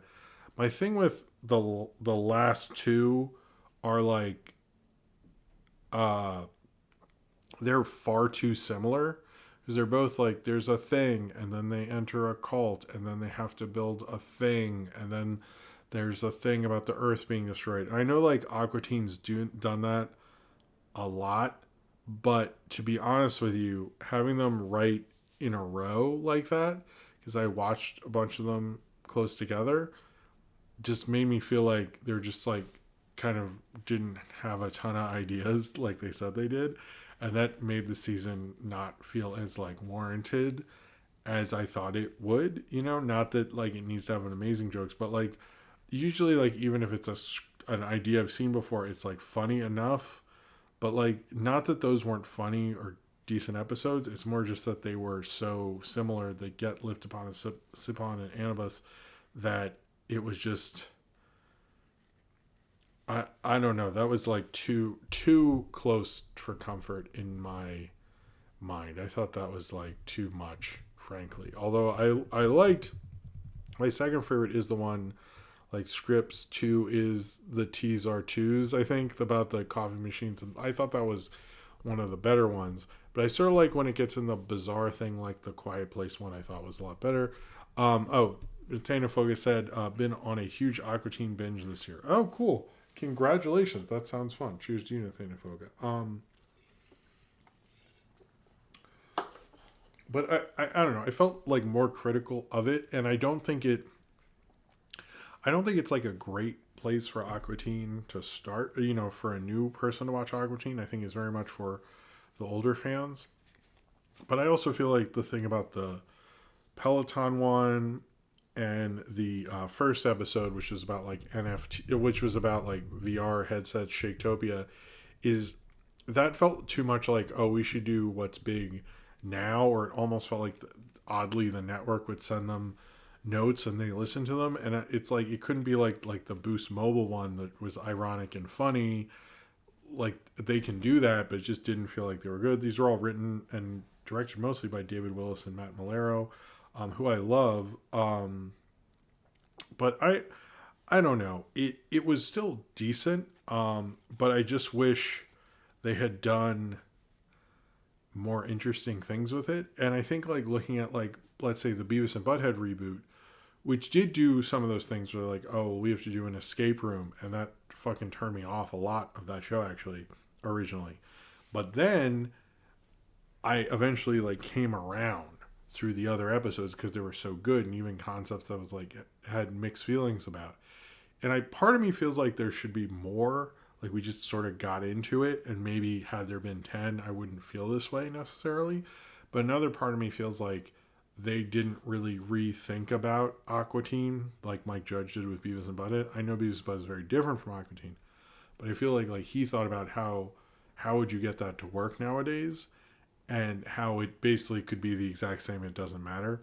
But I think like actually having that conversation was something you can tell that happened with Beavis and Butthead. And that might sound like very projection-y, but it's like you can tell like they thought about like, well, what about cell phones? What should Beavis and Butthead watch now? What things like that. And Aqua Teen just feels like, oh, it's Aqua Teen still.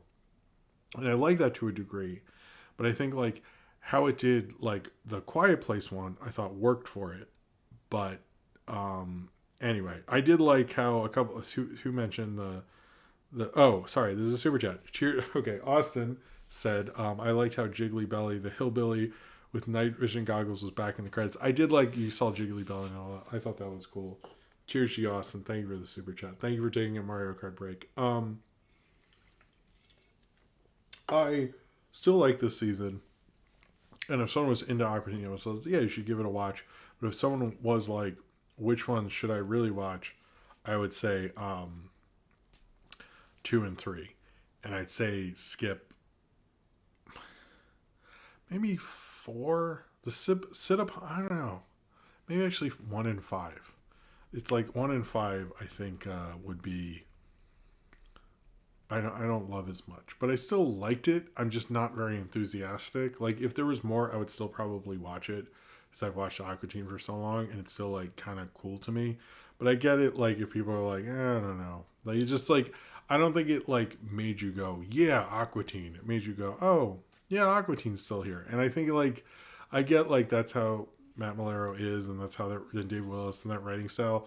But, like, just, it didn't feel like the amazing episodes. It didn't feel like it, like, won you back over. It felt like it just sort of, like, met you halfway. And I kind of want a little bit more. You know, we have so many reboots nowadays. I want to be, like, thrilled and be like, yeah, it's back. I want to be that passionate when it's over. I don't want to be that passionate when it comes back. And when we announce it and we're excited. And then it's like, okay. And I feel like there were some really good times in it. And I did watch that Quiet Place one twice. And I'll probably watch the Coffee Machine screenplay one, which episode name I can't say worth a damn. And, you know, that was, I don't know. I'm glad it came back. I just wish we had some better episodes or more episodes, which I also hope are better. I guess I just wish it was better, but it was still kind of good. All right. I didn't watch the movie. See, everybody says they liked more of the movie. So I guess for everyone else it was an improvement. So maybe it's just my context is off. All right. So the other thing, and this is going to be a quick one, is Carol. We're going to talk about Carol and the End of the World. So this will be quick. Carol and the End of... Sorry, I'm just checking a few things. Okay. Carol and the End of the World is the latest show on... Carol and the End of the World is a new show on Netflix. Is about a woman who exists in her timeline. A planet is going to hit Earth in about 7 months and destroy everything. So basically, the world is very much people like living out their life's fantasies, living out their dreams, trying to not work while she's sort of having an existential crisis about who she is. She ends up sort of just working in an office because she sees someone going there and she doesn't really know what the point is. It's very like sort of metaphorical about how, you know, people are in corporate offices and feel about corporate jobs, which is fine. I'm pretty sure Jonah from Mystery Science Theater is one of the two bosses in it. It does kind of make me often feel sort of depressed afterwards, but in like a good way. Like I knew I watched a good show. So if you're, you know, feeling mixed feelings about how your life is in your 40s at your corporate job, I think it's a good show to kind of meet you in your own depression and so forth.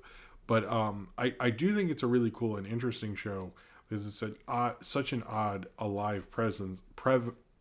It's such an interesting, odd, alive premise that you kind of want to go into this world and figure out how these characters would deal with the world ending and deal with their lives as they know their lives and all of existence is running out, and how Carol has to deal with it while having probably a greater depressing existential crisis while she sees everyone else living out their dreams. Okay. You should check out Carol and the End of the World. I will do a full review later, but I kind of don't like how they released it now. I don't feel like Christmas season, if you release certain things, they just get buried because there's like too many things, and it's like people need to figure out how to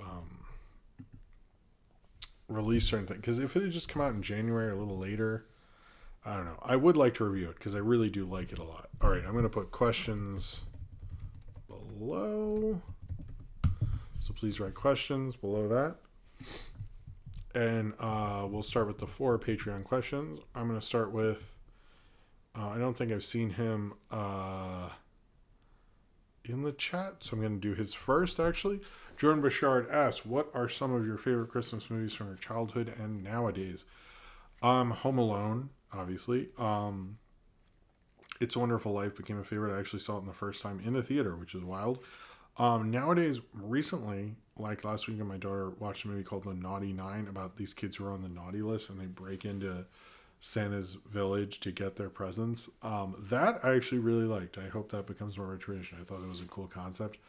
Muppet Family Christmas is a big one.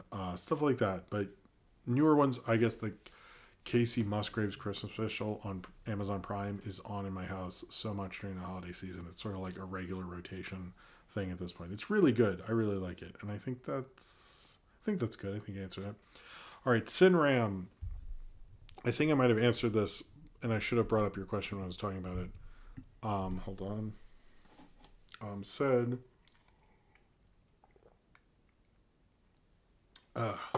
I may have asked you this already. Don't remember. But if Marvel Studio decides to recast Kang, who would you prefer? And if they decide to abandon their previous Kang plans, do you think the replacement villain should be Doctor Doom or someone else? I actually think it should be the Beyonder with Lawrence Fishburne, because Lawrence Fishburne would rule as a villain under the second question. I kind of want Doctor Doom. Doctor Doom is important to Marvel and its continuity, so I don't want them to rush into that at all, actually. But I understand they do have some time, so maybe they can do a Doom spinoff, or I know Noah Hawley was talking about something like that at some point, so maybe if they could do that. I don't know, but I feel like you need to do something. And then, who would I replace Kang? I think I said previously, and I think other people have said this since, Terrence Howard would be hilarious. But I don't know, like, it might not be the greatest to take over a role for someone like Jonathan Majors at this point, but I think I would still go with Terrence Howard, to be honest with you. Nathaniel Foga asked me, what's the special effects on a film you saw as a kid that you were so amazed at that you wondered how they pulled it off? Well, Star Wars. Even Mystery Science Theater to a certain degree. I would also say, when I first saw The Matrix, which now sounds like a cliche, or 2001, when I was a kid, though, Johnny Five from Short Circuit. I need to do a Short Circuit series next summer. I think I just need to do that. Anyway, Austin says, what a great show, and hopefully I'm still around while you're reading this question. If Austin, if you're here, if you're still here, comment. But anyways, happy holidays and happy new year. My question is simple. What are you looking forward to in 2024? I'm hoping for a better year in life. I'm hoping to put out more cartoons. I'm also hoping, even though one's done, I don't count that one. It's like, that doesn't count. I'm also hoping, I want to see Furiosa is probably my most anticipated movie, if that's sort of what you're asking. And I'm looking forward to just getting life more organized, I guess. I would like that. Sorry, that's maybe personal. Furiosa. Furiosa is kind of my big one. I'm also excited for The Beekeeper with Jason Statham. I'm excited for that. Hey, Austin's still here. Hey, there we go. All right. I'm gonna do cornbread first and then Cineram. Sorry, because I answered yours. I just want to make sure I try to make sure everybody gets a chance. So that's why I sometimes skip people who do. Just no offense to anyone or anything. Cornbread, as you mentioned, people are focused too much on the crossover aspect of the merger, but you didn't cover is how they can already do that. Batman TMNT in 3 comic runs, a movie, and games. That is true. I was thinking about, like, when people bring that stuff up, I'm like, I mean, like, Star Trek and X-Men crossover, and those are separate companies. So it's like, it's not as crazy as they think it is. And even, like, the Disney Fox merger, everyone's like, oh man, X-Men and MCU and all this stuff. Like, wasn't the first thing, was that in, like, Marvel's? Like, there really hasn't been much of that to show for it. Like, it doesn't seem like the corporations really care. It's just like a thing people say, I guess. I don't know. Sinram asks, speaking of mergers, I invented a crossover when I was a kid where John McClane teamed with Dirty Harry to fight the Terminator. You have any inventions like that as a kid? Actually, Sinram, oh boy, I have a story for you. Now, when I was a kid, I used to work on this story. I was in elementary school, and you can probably guess the year. It was called Beavis and Butthead Meets Ren and Stimpy. And I don't know why my teacher kept letting me write it. And I remember, like, they really liked fire, and Beavis and Butthead really liked being gross. No, or Ren and Stimpy liked being gross. And because I watched both shows, I was like 9. And it's like everything you think a 9-year-old in 1993 would write about those things. But I was like obsessed, and anytime it was like my computer time, it was time to work on my epic crossover of Beavis and Butthead and Ren and Stimpy. I don't think I have it, and I'm sure it was. They play frog baseball and Snippy puts boogers on the frog or something. It was like real stupid, but I remember kids were like, "Whoa, this is epic!" And I think by the end, like nobody cared but me. Like I worked on it too long. Even the kids who watched those shows and thought it was cool did not think it was cool. I was too obsessed with it. Anyway, Austin says, "Is dancing still forbidden?" Of course it is. Toon J723 question. The mug root beer Dana Carvey show or the diet mug root beer Dana Carvey show? I don't like diet root beer. I like real root beer. So I'm going to do that. Why is root beer such a dad thing? I wondered that. Anyway. Lauren Jones, question. I recently started making YouTube videos. So any tips balancing making videos with a full-time job, general life? It is hard. I'll say that. The other thing I will say is make realistic goals, especially when you're starting out. Like, what can I feasibly make and how can I make it in a way that it can actually get finished? And if you're going to do a bigger project, understand that. If you're going to make I don't know, I have not checked out your stuff. You can, Lauren Jones, you can send me your channel. I would love to see it. I'll maybe next time, or you can post it in the chat if you're allowed to. I'm not sure if you are or not, but, I would say, like, if you're doing videos and make a schedule, make sure they're ones you can do. So if like, I'm just picking a random day here, you're like, Wednesday, I have, like, let's say a day off. I know I can film it, edit it, get the thumbnail, have it out at this time. I would say try to do the same times, but try to pick better times than I do.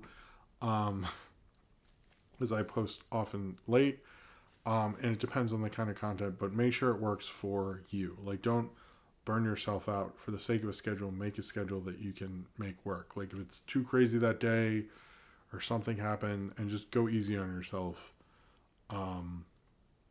And talk about stuff you want to and can talk about. I think that is something people go, oh, you have to do whatever the popular thing is.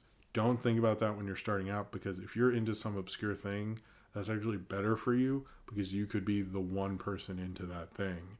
And people will then have to deal with you if they want to watch content about that, So anyway, good luck to you. I hope your channel works out. I hope that helped. Just, make sure you have a thing that works for you, and you will, even if you think and it doesn't work out, you will figure out the best way to do it. Black Saxonical, eggnog, yay or nay? I'm not super into eggnog, so nay. On a San Diego favorite Aqua Teen episode, I don't know. I do find the Boost Mobile one so funny. Or the first, man, I watched the first season so much on VHS. Anything from the first season, I'm probably down with. Ace the Wind Rider, will Miyazaki ever retire? I actually don't think so. I think he'll probably die working, unfortunately. Zane Powers, with all these entertainment companies getting monopolized unchecked, who would be the modern day Teddy Roosevelt equivalent? Who would break them up? I don't think we could have one of those people in our modern context anymore, unfortunately. Question, favorite host, Joel or Mike? Oh, pup. Look at you. I'm gonna say a theory I've had for a long time here. I think when Joel was on fire, when Joel was in his peak period, like season 4, season 3, that's some of the greatest MST3K episodes of all time. Like Manos around that time, really, like Mitchell, like those are some of the greatest episodes that show's ever had. However, I think Mike had more of a consistent run than Joel. So I think Mike probably has more good episodes, but I think Joel has more great all-time classic episodes. So I think there's probably more bad episodes from Joel than people want to reckon with, but that's also because he was building the show and figuring it out, and Mike came into a show that it already knew what it was doing. So I think it's a different thing. It depends on my mood. I started with Mike.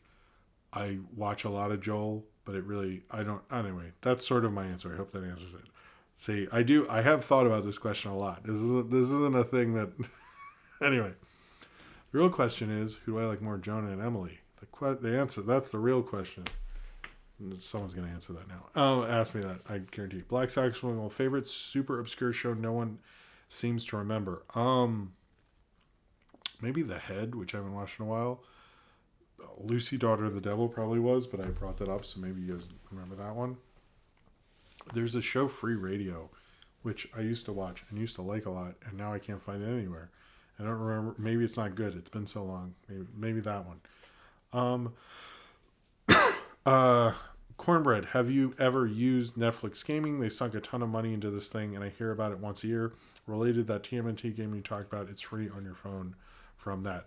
I have seen it. I think I have Vice City, and I think about it, but then I think like most gaming things, I'm like, I should do that, and then I just don't. So I do know about it. I did it like once maybe, and I don't think I got very far. Ramsey the Artist, since I brought up Scooby-Doo earlier with working on the animation, what's your favorite Scooby-Doo show and or movie?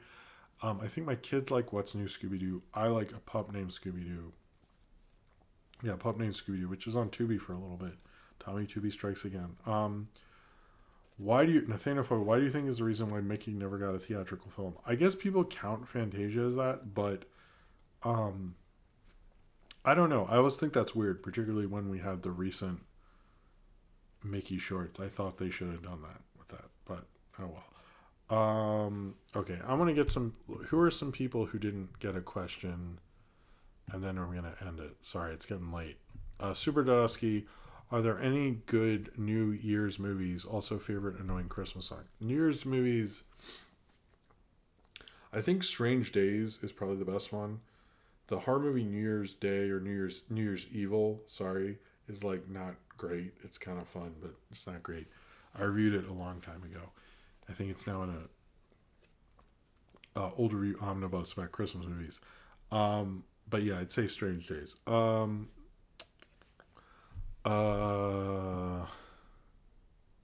Embla T. If Archibald Ferdinand was never assassinated, what would Franz Ferdinand name their band after then? Probably what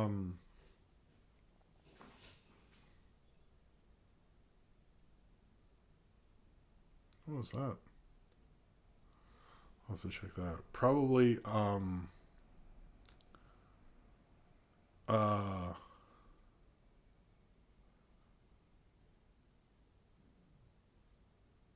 was a weird noise. What would Franz Ferdinand? Maybe like a octopus or something. Probably something like that. Let's see. Oh, Cartoon Frank asks, think you'll ever get into modern video games like the new Spider-Man and Baldur's Gate and stuff? Probably not, because I don't have the time and I'm not that good at stuff. Does the beard ever get itchy? It sometimes, but not too much. Thank you for Daniel Bergen, beautiful beard one question. Have you ever had a dream about a movie you haven't seen yet? I'm sure I have.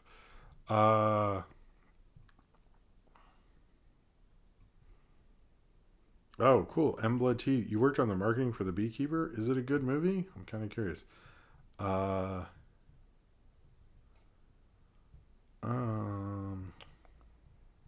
Okay, cool. People are supporting Lauren Jones. I will check out that channel.